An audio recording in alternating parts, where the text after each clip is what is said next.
Mike Tindall's recent podcast taping, held within the grand walls of Buckingham Palace's Green Drawing Room, offers a rare glimpse into the British royal family's inner workings, one that may carry a profound, if understated, message. Tindall, a former England rugby star married to Princess Anne's daughter Zara, presents his podcast as a window into the royal family, featuring unguarded interactions with prominent figures like Princess Anne, Prince William, and Catherine, the Princess of Wales. But beyond mere celebrity appearances, the podcast's setting and casual approach seem to point toward a deeper, subtle commentary on the evolving narratives surrounding the monarchy. The choice of Buckingham Palace's Green Drawing Room as the setting holds both visual and symbolic significance. This particular room, widely recognized from Meghan Markle's royal wedding photos, contrasts sharply with the podcast's relaxed, informal atmosphere. During the taping, Tindall and his guests dressed casually, stripping away layers of formality to give an intimate look at a family that is typically seen only in public-facing roles. Tindall has even hinted that this choice of setting was deliberate, an assertion of the royal family's ease in their ancestral home, unaffected by the Hollywood-like glitz often linked to the monarchy's more recent controversies. Indeed, this relaxed setting marks a shift away from the high-stakes royal image associated with Meghan Markle and Prince Harry. Their time within the monarchy was often marked by a blend of glamour and tension, from Harry and Meghan's dramatic exit from royal duties to their subsequent media projects across the Atlantic.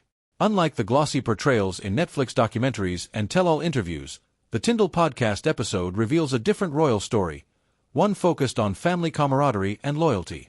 With close-ups of the Princess of Wales laughing alongside Tindall or Prince William and Princess and sharing stories, the podcast gives a seemingly effortless view of royals simply being themselves.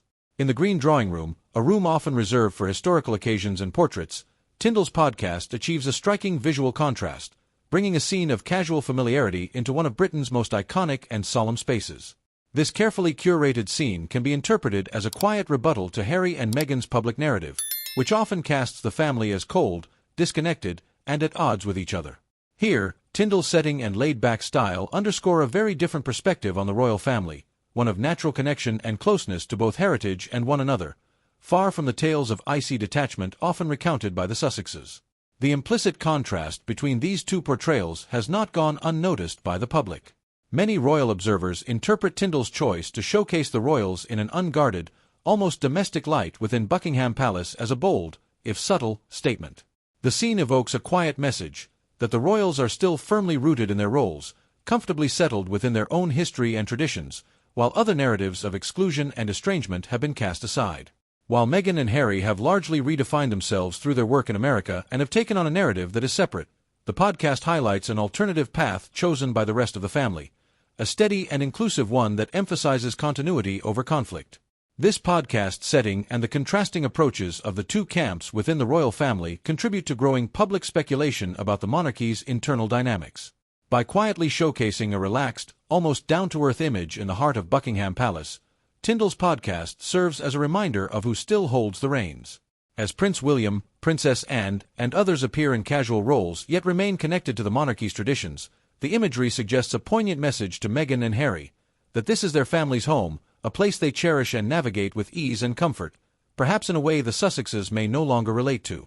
Moreover, Tindall's podcast inadvertently points to a potential shift in royal strategies, where the family now looks inward, reclaiming their royal spaces and roles from the inside out, showing unity and resilience amid the controversies that have swirled around the Sussexes' departure.